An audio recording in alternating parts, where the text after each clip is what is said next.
Juan capítulo 10, versículo 14 y versículo 15. La palabra del Señor, todos juntos, la palabra del Señor dice así: Yo soy el buen pastor y conozco mis ovejas, y las mías me conocen, como el Padre me conoce, y yo conozco al Padre, y pongo mi vida por las ovejas. Amén. Pueden tomar sus asientos.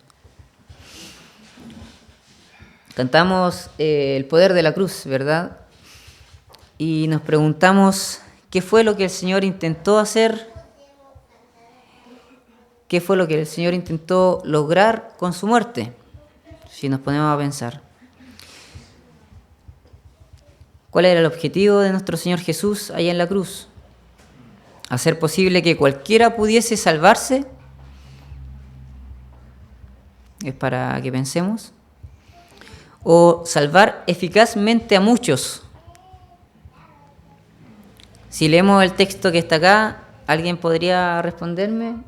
Y Él es la propiciación por nuestros pecados, y no solamente por los nuestros, sino también por los de todo el mundo. Si hago de nuevo la pregunta, ¿qué fue lo que el Señor intentó hacer en aquella cruz? ¿Hacer posible que cualquiera pudiese salvarse o salvar eficazmente a muchos? Bueno, ahí dice, sino también por los de todo el mundo. Fácilmente ahí podríamos entender que Jesús murió y Él es la propiciación por los pecados, no solo por los nuestros, sino de todo el mundo. Eso podríamos leer, ¿no? Bueno, justamente el título de hoy es para que podamos estudiar un poco cuál es el alcance de la expiación. Si separamos el alcance de la expiación, ¿hasta dónde alcanza la expiación? ¿Hasta dónde alcanza la propiciación por los pecados? ¿Cuál es el rango? ¿10 personas, 1000 personas o todo el mundo, como podríamos leer ahí? El libro que nos pasó nuestro hermano Fabio, hace un estudio bien meticuloso respecto a eso, y es un poco complicado ir siguiéndolo, pero vamos a ir de a poco. Y para partir, para que no nos adelantemos a ninguna respuesta, vamos a partir diciendo las características de la expiación. Tenemos el alcance y también tenemos la expiación. La expiación tiene dos características. Una, que la expiación es penal. ¿Qué quiere decir penal? Me imaginaba en el fútbol un penal. Es cuando cometen un penal, es que hay una paga. ¿Cuál es la paga ahí? Que el hombre se gana al frente del arco y tiene la oportunidad de hacer un gol. En otras palabras, penal es un pago. Entonces la expiación tiene dos características. Es penal y también es vicaria. Es penal porque tiene una deuda, hay un pago, pero también es vicaria. ¿Qué significa vicaria? ¿Alguien sabría decir lo que es vicaria? ¿No? Vicaria es sustituir, claro, sustitución. Entonces la expiación es penal y vicaria, o penal y sustituyente, o requiere de una sustitución, ¿ya? Entonces, para que entendamos el alcance de la expiación, solamente estamos viendo expiación. Las características es que para que haya expiación, o en esta expiación, hay un pago, pero también hay un sustituto. Nosotros sabemos quién realizó este pago. Nuestro Señor Jesucristo. ¿Y quién fue el sustituto? El mismo Señor Jesucristo, ¿cierto? Pueden buscar en 1 de Pedro 3:18. Porque también Cristo padeció una vez por los pecados, el justo por los injustos, para llevarnos a Dios, siendo a la verdad muerto en la carne, pero vivificado en el espíritu. Aquí podemos ver una característica de la expiación, la sustitución. Dice, porque también Cristo murió por los pecados una sola vez, el justo por los injustos. Quiere decir que aquí hubo un sustituto, obviamente un reemplazante por el injusto, y ese fue un justo, que fue Jesús. Ahí vemos la característica de la sustitución, donde leía nuestro hermano Felipe. Si recordamos, antiguamente había una sustitución que era temporal. Podríamos hablar de dos sustituciones, la sustitución temporal y la permanente, o la eterna, podríamos decir. ¿Alguien recuerda alguna sustitución temporal? Los sacrificios, los corderos o los machos cabríos, ¿cierto? Ahí había una sustitución temporal. Esta sustitución hacía que, ¿cierto?, se degollaba el corderito, iba el sacerdote, o no sé realmente si también iba el sacerdote del hogar, porque no creo que en todo lado haya un sacerdote. Este sacerdote sacrificaba y después, ¿qué tenía que hacer? Al tiempo después, volver a sacrificar por los pecados. O sea que este sacrificio no era eterno, no era permanente, era momentáneo, ¿cierto? Era temporal. También este sacrificio, aparte temporal, no dejaba una conciencia tranquila al pueblo o al sacerdote, porque si dejase la conciencia tranquila, él sacrificaba y no lo volvía a hacer otra vez. Entonces, él decía, esto no va a quitar los pecados de por vida mía, voy a tener que volver la otra semana porque he vuelto a pecar, o el pueblo volvió a pecar. Entonces, por eso era una sustitución temporal. De hecho, si vemos en Hebreos 10:1, ¿qué dice? Para que me ayuden con la lectura, siempre me ha costado encontrar Hebreos. Porque la ley, teniendo la sombra de lo que viene venidero, no la imagen misma de las cosas, nunca puede, por los mismos sacrificios que ofrece continuamente cada año, hacer perfecta a los que se allegan. Ahí está. Esos sacrificios no los hacían perfectos, no sacaban todos los pecados del pueblo. Por eso tenían que volver a hacerlo una y otra vez. ¿Y qué dice Hebreos 17? Entonces dije, 10:7.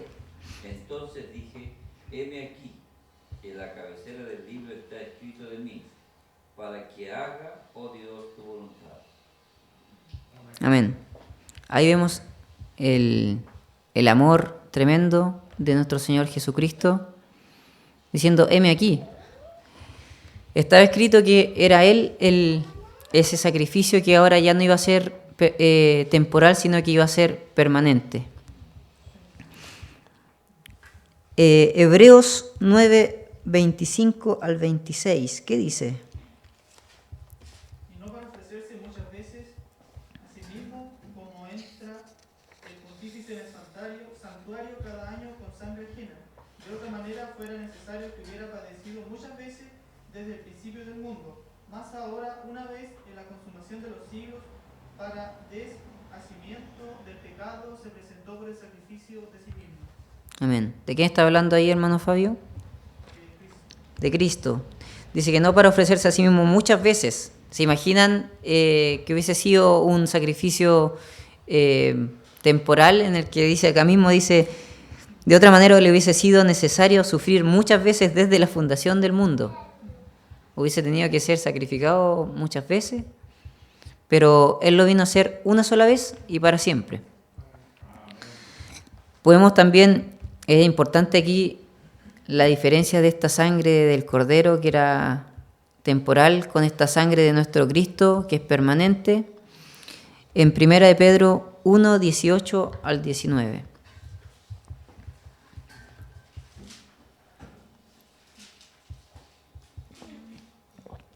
Lo ayudo. Sabiendo, quizá esta otra versión, sabiendo que no fuisteis redimidos de vuestra vana manera de vivir.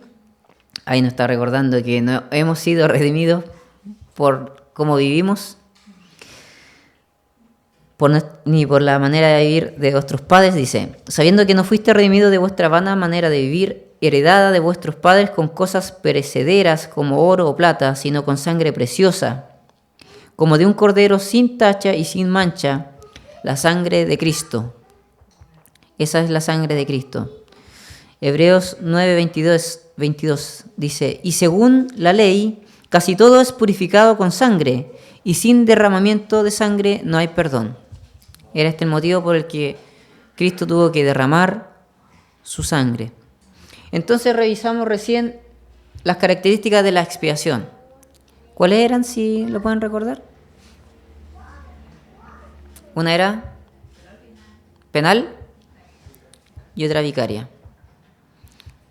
El pago que hizo Cristo y la sustitución que fue, en este caso, permanente, ¿cierto? Juan 6:36 al 39.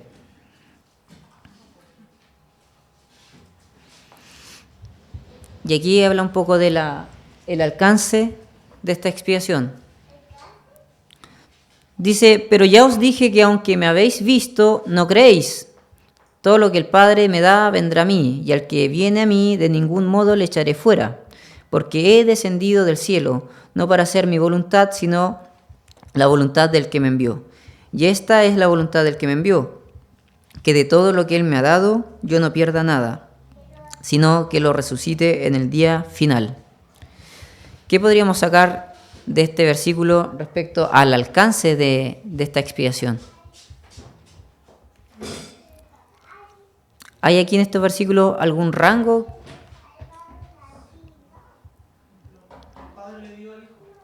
Claro, que de todo lo que Él me ha dado, yo no pierda nada. O sea que el Padre al Hijo le dio una cierta cantidad, podríamos decir, de hijos, de ovejas.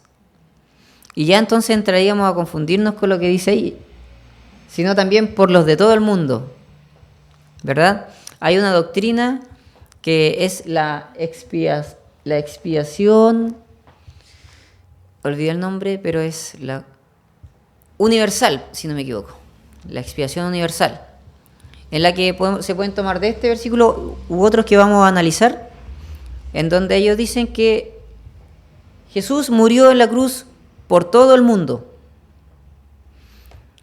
Y estamos estudiando esta otra doctrina, que es una doctrina, que es la expiación o la muerte de la cruz limitada. Aquí dice el alcance de la expiación, o podríamos decirle la expiación limitada. ¿Ya? Entonces, de eso se trata, no sé si se habían dado cuenta. Bueno, la cuestión del alcance de la expiación se reduce simplemente a la pregunta, ¿por quién hizo Cristo la expiación? Una forma más sencilla sería, ¿por quién murió Cristo?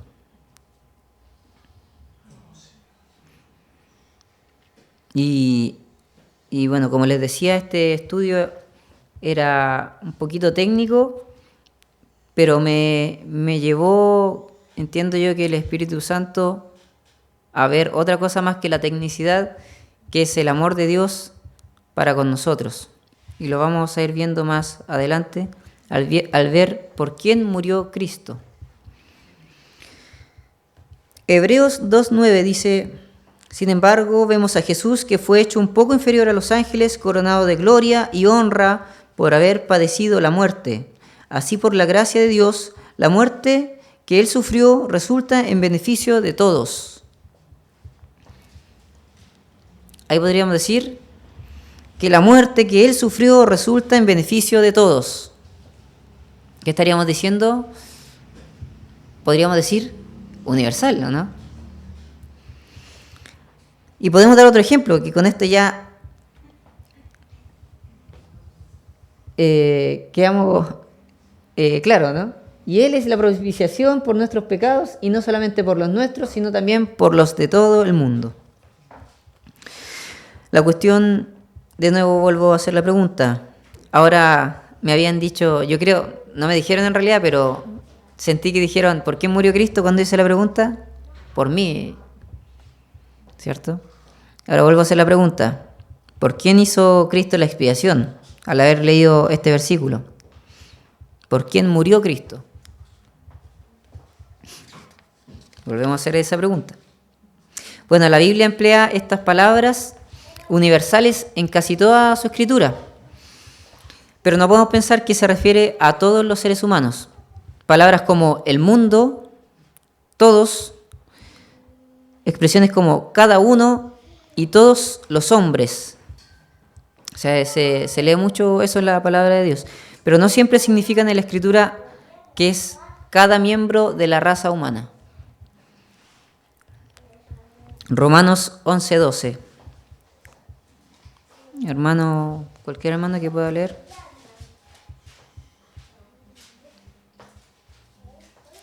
La falta de ellos es la riqueza del mundo y el menoscabo de ellos la riqueza de los gentiles, cuanto más el henchimiento de ellos. Ahí está colocando la palabra el mundo, pero si leemos el contexto, ¿se referirá realmente a todo el mundo? ¿A que todo el mundo iba a tener riquezas por la falta de aquellos? O en Romanos 5:18, por tanto, así como una sola transgresión causó la condenación de todos, también un solo acto de justicia produjo la justificación que da vida a todos. Nuevamente tenemos esa palabra. Así como una sola transgresión, lo entendemos, causó la condenación de todos, ese es Adán. El pecado de uno causó la condenación de todos, también un solo acto de justicia produjo la justificación que da vida a todos. O sea que podríamos decir a alguien, así como Adán pecó y nos contaminó con todo el pecado, hemos sido todos destituidos de la gloria de Dios, un solo acto produjo de esos mismos, de esos todos que está nombrando el versículo, de esos todos que estaban condenados, ese acto de justicia que produjo Cristo, hizo que todos aquellos que estaban condenados, todos ellos se salvaran. Eso podemos entender, porque está hablando de todos. Pero ¿está Pablo queriendo decir que toda la raza humana por un solo acto de justicia sean justificados? Voy a buscar también, o alguien que pueda leer en mismo Romanos, en el versículo 1 de ese capítulo que estaba leyendo. Digo pues, el capítulo 11. Sí, el versículo 1. Digo pues, ¿ha desechado Dios a su pueblo? En ninguna manera, porque también yo soy israelita, de la simiente de Abraham, de la tribu de Benjamín. ¿Puede dar lectura de nuevo, por favor? Digo pues, ¿ha desechado Dios a su pueblo? De ninguna manera, porque también yo soy israelita, de la simiente de Abraham, de la tribu de Benjamín. Ya. Era Romanos 5, 1. Era el Romanos 5. Porque estábamos leyendo Romanos 5:18 que dice que por tanto, así como una sola transgresión causó la condenación de todos, también un solo acto de justicia produjo la justificación que da vida a todos. ¿Y qué dice el versículo 1? Explicando lo que Pablo quiere decir. Pues por la fe, ¿sí? Paz para con Dios. Entonces, ¿hay algo para ser justificados? Cuando leíamos, por tanto, así como una sola transgresión causó la condenación de todos, también un solo acto de justicia produjo la justificación que da vida a todos. Pablo explica anteriormente, justificados pues por la fe. ¿Todos pueden ser entonces justificados? Nosotros somos justificados por medio de nuestro Señor Jesucristo, por medio de la fe que se nos ha sido dada. Entonces ya no podríamos concluir que serán todos justificados por este solo acto de justicia que hizo Jesús. ¿Pueden opinar también en este tema? Otro ejemplo en 1 Corintios 6:12. Este es conocido. Y alguien que dé lectura a 1 Corintios 10:23. Este ejemplo es cortito. 6:12. ¿Sí? Todas las cosas me son lícitas, mas no todas convienen. Todas las cosas me son lícitas, mas yo no me meteré debajo de potestad de nada. Uh-huh. ¿Y el 10:23? ¿Sí? Todo me es lícito, mas no todo conviene. Todo me es lícito, mas no todo edifica. Ninguno. Ya está, no, gracias. ¿Qué palabra tenemos nuevamente? Todo. Entonces Pablo está queriendo decir que todo le era lícito, que podía infringir las leyes de Dios también. Yo entiendo que no. Entonces, lo que queremos decir es que la palabra de Dios se debe leer e interpretar bajo un contexto, porque está definido y limitado por el contexto que le precede. ¿Se entiende eso? Nosotros podemos leer la Escritura como ese versículo, pero tiene un contexto que le precede. Entonces no podemos llegar y decir solamente lo que está ahí, sino que entender bien el contexto que trae atrás. Hebreos 2:9.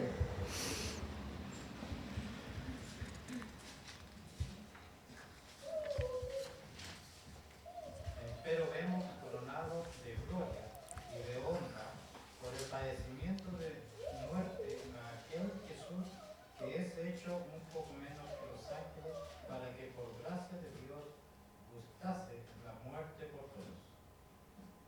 Por todos. Bueno, Cristo gustó la muerte por cada hijo que debía ser llevado a la gloria, ¿cierto?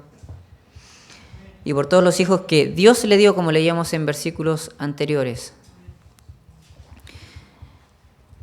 Entonces, aquí es donde yo igual me aparto un poco ya y termino con el tema de lo teórico y me llama a mí a hacer las preguntas en favor de quiénes se ofreció Cristo en sacrificio, en favor de quiénes propició la ira de Dios, a quién reconcilió con Dios en el cuerpo de su carne por medio de la muerte, a quién redimió de la maldición de la ley, de la culpa y del poder del pecado, del poder seductor y de la esclavitud de Satanás, en lugar de quién y en favor de quién fue obediente hasta la muerte y muerte de cruz. Y a mí en este mensaje lo único que me hacía pensar era en mi relación con Dios, entendiendo que el Padre le dio a aquellos para salvar y que entre ellos estaba yo. Ya mi mente se fue solamente al amor de Cristo, ya no al mundo, porque entendí que no es para todo el mundo y que hizo un sacrificio allá en la cruz tremendo y que fue solamente para algunos, solo por mí. Y eso me hacía pensar en el amor de Cristo. Por eso Pablo dice en 1 Tesalonicenses 5:10, si pueden buscar: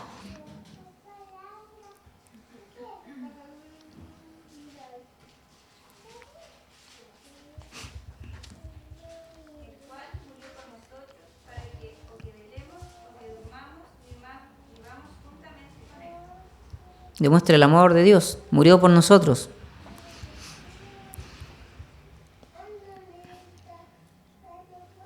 Gálatas 2:20 podemos darle lectura.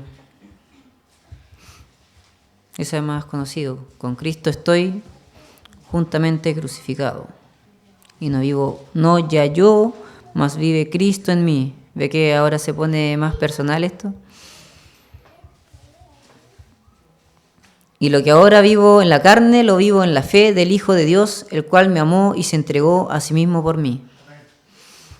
Este sacrificio ha producido que en mí ya no viva yo, más viva Cristo en mí. Y vuelvo a pensar en el mundo. Si fuesen todos salvos, ellos no están viviendo para Cristo. Es la cruz de Cristo la que me ha hecho entender y hoy vivir para Cristo.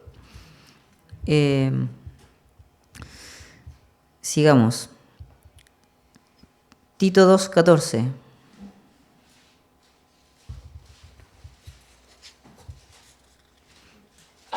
Que se dio a sí mismo por nosotros para redimirnos de toda iniquidad y limpiar para sí un pueblo propio, celoso de buenas obras.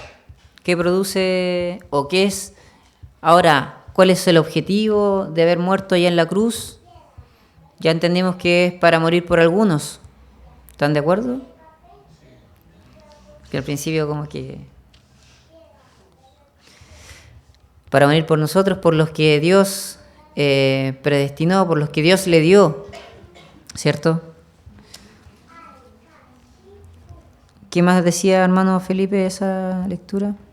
Que se dio a sí mismo por nosotros para redimirnos de toda iniquidad y limpiar para sí un pueblo propio, celoso de buenas obras. Entonces este pueblo que Él apartó, por el que Él murió, por el que Él descendió, Él quiere algo también con ese pueblo, que sea un pueblo santo, ¿cierto? Celoso, su pueblo. Cristo no vino para poner a los seres humanos en una posición redimible, sino para hacer algo eficaz, para redimir a su pueblo, a los que su Padre le dio. Vino con un objetivo y ya lo hemos ido viendo con estos versículos. ¿Vino Cristo para hacer posible la salvación de todos los seres humanos? ¿Para eliminar obstáculos que se ubican en el camino de la salvación y simplemente realizar la salvación? ¿O vino para salvar a su pueblo? Vino para salvar a su pueblo. Vino para ubicar a todos los seres humanos en un estado salvable, o vino para asegurar la salvación de todos los que están ordenados para vida eterna. ¿Vino para ser redimibles a todos o vino para redimir de manera efectiva e infalible? No vino para darle la opción a las personas que... No está la opción dada a las personas para que se salven o no. Dios vino y consumó y ya hemos sido redimidos. Vino a cumplir algo. Nosotros no tenemos nada más que hacer después de que se consumó ese acto allá en la cruz. Nuestras obras, nada. Bueno, esta doctrina que estamos conversando muchas veces se objeta y se dice que es inconsecuente con el pleno y libre ofrecimiento de Cristo en el Evangelio. Pero es un malentendido, decía el estudio. Nosotros predicamos a Cristo, quien consumó ahí en la cruz a la perfección su objetivo de expiar los pecados. La salvación no es una oportunidad que puedan tomar o dejar, porque Dios nos eligió y dice que nada nos apartará de su mano. Predicamos a Cristo, quien perdona los pecados y los toma, y nunca nadie podrá separarnos del amor de Él. Y aquí nos saltamos un poco al amor de Cristo nuevamente. Y por eso leíamos al principio un texto que no era ese, sino que era la de nuestro Jesús, el buen pastor, ¿cierto? Así que nos podemos ir a Juan capítulo 10. Y ahí podemos responder también esta misma incógnita. Podemos responder la naturaleza de la muerte de Jesús allá en la cruz.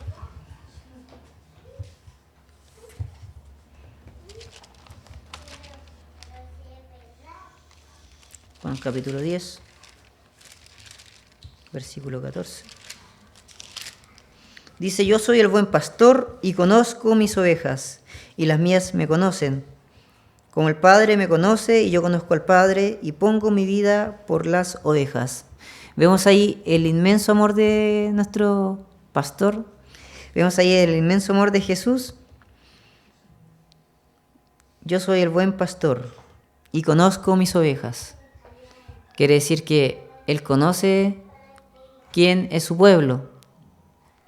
Y lo maravilloso de esto también es que dice que sus ovejas oyen su voz y le conocen. En el versículo 27 dice: mis ovejas oyen mi voz y yo las conozco y me siguen.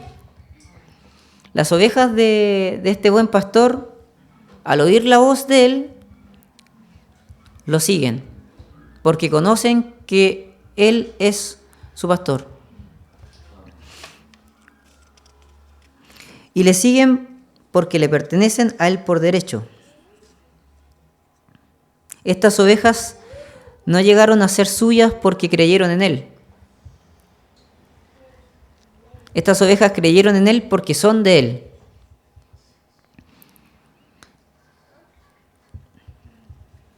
yo soy el buen pastor y conozco mis ovejas, y las mías me conocen. Como el Padre me conoce, y yo conozco al Padre, y pongo mi vida por las ovejas. Hay que darse cuenta que nosotros, las ovejitas, tenemos un muy buen pastor, porque dice que Él no nos deja. Él pone su vida por nosotros. Pero ahí no estamos nosotros estamos más abajito.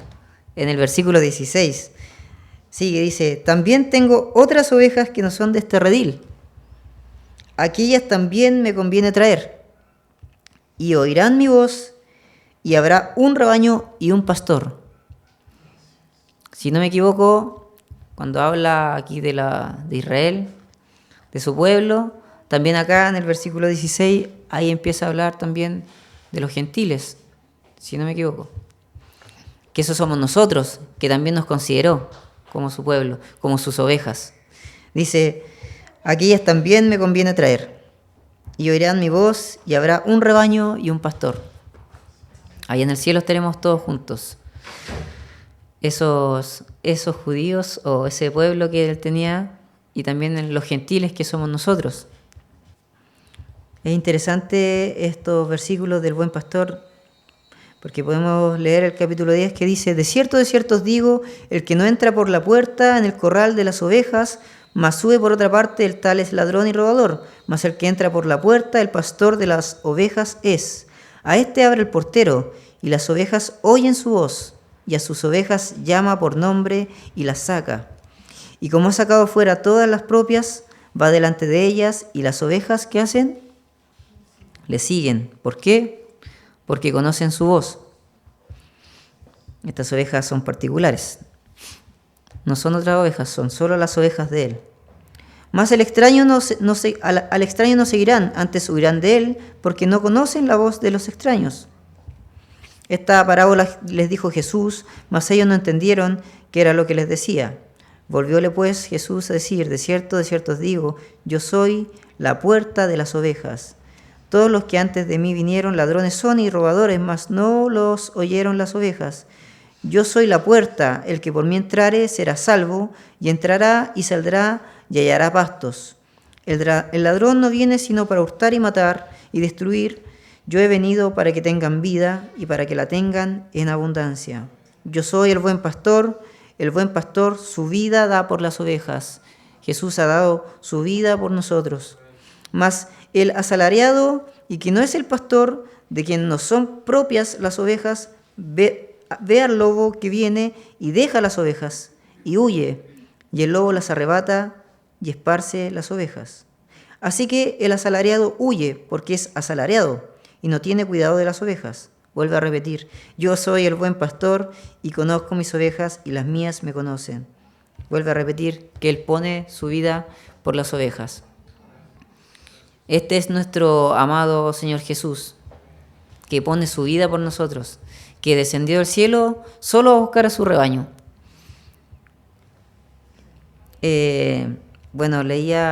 Escuchaba por ahí que hay una ley en esos terrenos, no sé, Israel, hacia allá, donde habían pastores, que hay una ley que tampoco es tan antigua, que todavía hay pastores de ovejas. Estos son personas asalariadas que se les paga. Y hay una ley que dice que este pastor, si ve algún oso, algún lobo que viene a atacar a la oveja, él tiene que defenderlas.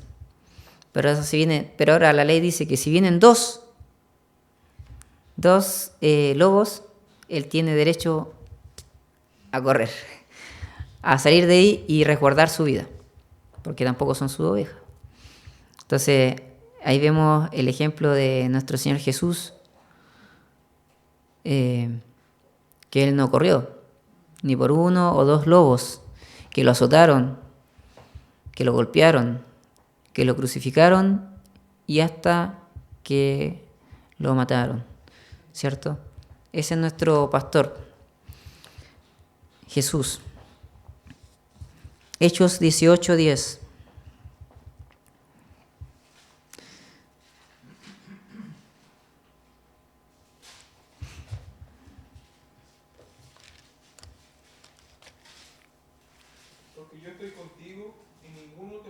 hacer mal, porque yo tengo mucho pueblo en esta ciudad.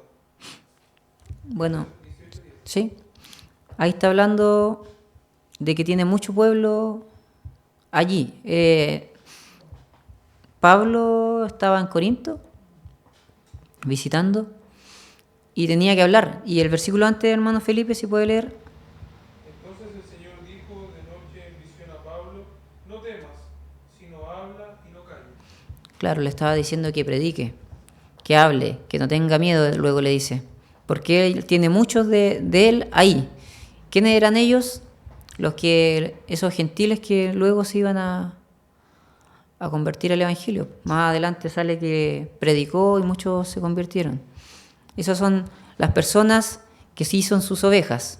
No está hablando de todo el mundo, sino que a los que él antes predestinó, a los que son suyos, a los que el Padre le entregó. De esos habla, de esos otros que él tiene guardados, así como hay otros que no conocemos, pero a quienes tenemos que predicar sin saber, aún quedan, que son los también hijos de Dios. Efesios 1, versículo 14, ya vamos finalizando.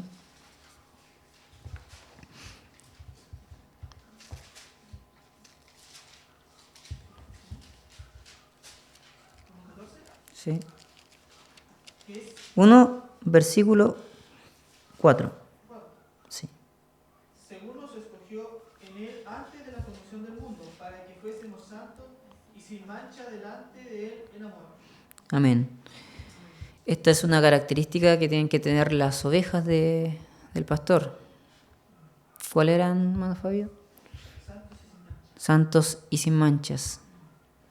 Aquí entonces ya descartamos totalmente que todo el mundo no es el que va a ser el que va a tener la expiación de los pecados, sino que solamente los que Él predestinó.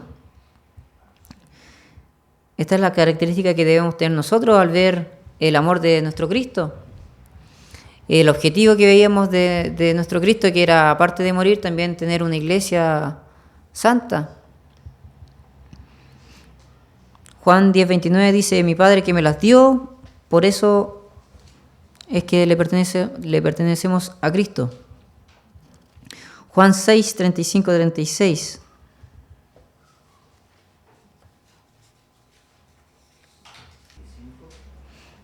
6:35. Jesús le dijo, yo soy el pan de vida.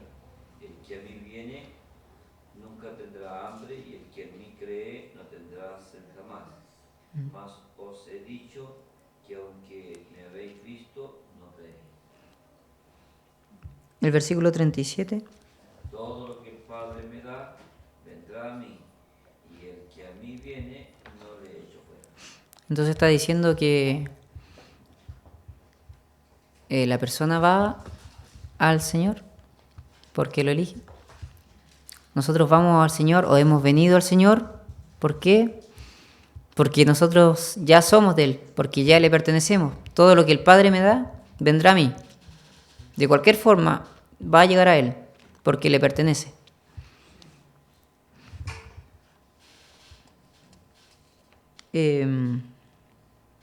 Juan 17:6. Manifestado tu nombre a los hombres que del mundo me diste. Tuyos eran y me los diste y guardaron tu palabra. Ahí nuevamente nos habla la Escritura que hay un pueblo, no sé si pequeño o grande, que es quien ha elegido, que el Padre le ha dado a nuestro Señor Jesús, y que es el pueblo por el cual Cristo vino a morir en la cruz. Por este pueblo pequeño o grande no lo sé, pero en el que se hizo una expiación limitada. Ahí está dentro usted. Y debemos dar gracias al Señor.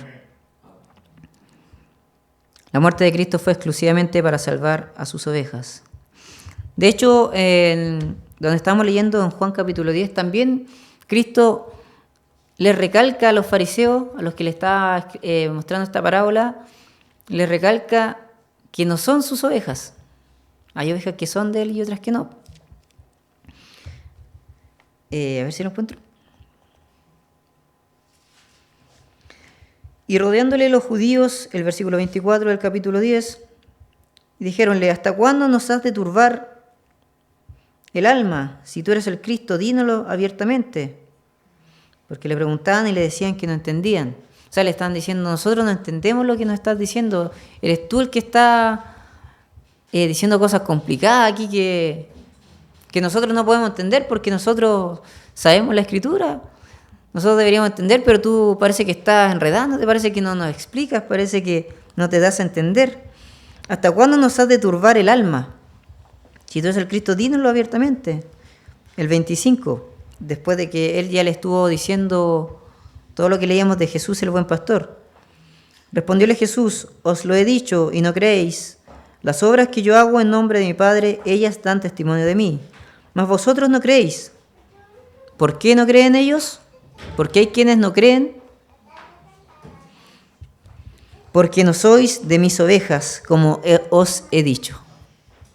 Ahí se las cantó clarita. Y les dijo: bueno, este mensaje hermoso que estoy diciendo de Jesús el buen pastor, de que voy a venir a morir en la cruz por mis ovejas, de que voy a hacer este sacrificio, es solo para mis ovejas. Ustedes no entienden este mensaje porque ustedes no son mis ovejas. Él no da su vida por ellos.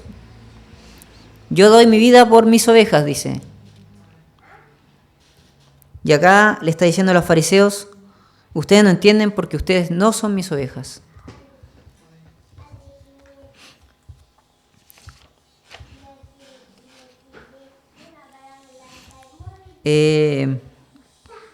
¿Alguien puede leer Isaías 53:11, este hermoso versículo?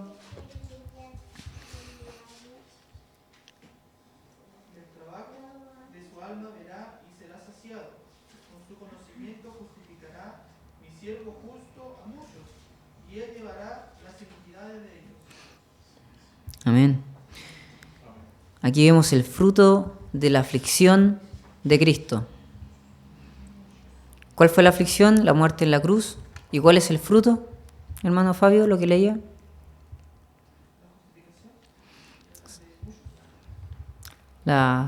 Así es, el poder haber rescatado a esas ovejas.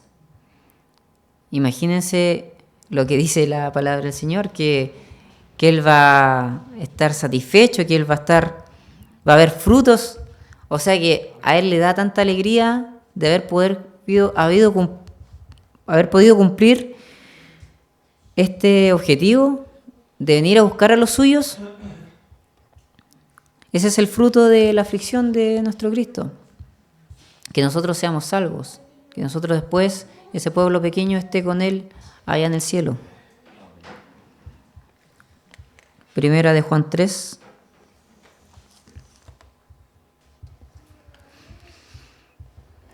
Mirad cuál amor nos ha dado el Padre, que seamos llamados hijos de Dios. Por esto el mundo no nos conoce, porque no le conocen a Él.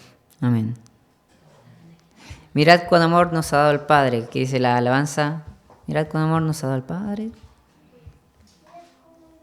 ¿Qué dice?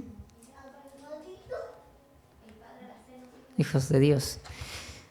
Mirad cuán amor nos ha dado el Padre. A esto les quería llevar. Más que a ver la tecnicidad de por qué, por cuántos murió, por quién, por qué la palabra dice esto, si vemos atrás, esa tecnicidad que nos entregaba el mensaje, que es muy bueno. Llegamos a esto, al amor de Cristo por nosotros. Y al ver esto, como dice en 2 Corintios 5:14, dice: porque el amor de Cristo nos constriñe. O sea, nosotros al ver el amor de Cristo, ¿qué es constriñe? El otro día el hermano Fabio parece que estaba buscando.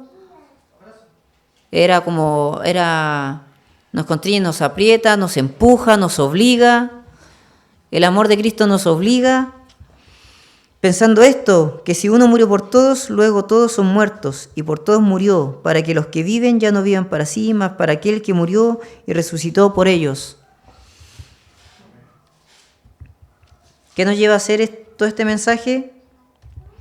que por los que murió, o sea, nosotros, ya no vivamos para sí, más para aquel que murió y resucitó por nosotros. Esto nos lleva a ser el mensaje del Evangelio, el sacrificio de nuestro Cristo, de Jesús, nos lleva a esto, a lo que decíamos anteriormente, a santificarnos, a guardarnos para Dios, para vivir nuestras vidas para Cristo.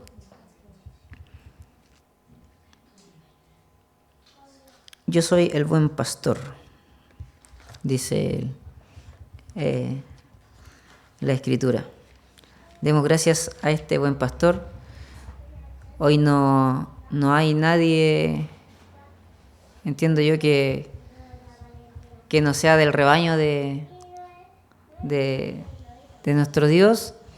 Pensaban que si pudiese haber alguien, no tenía que irse preocupado, sino que simplemente tenía que pedir perdón al Señor y ya, nada más.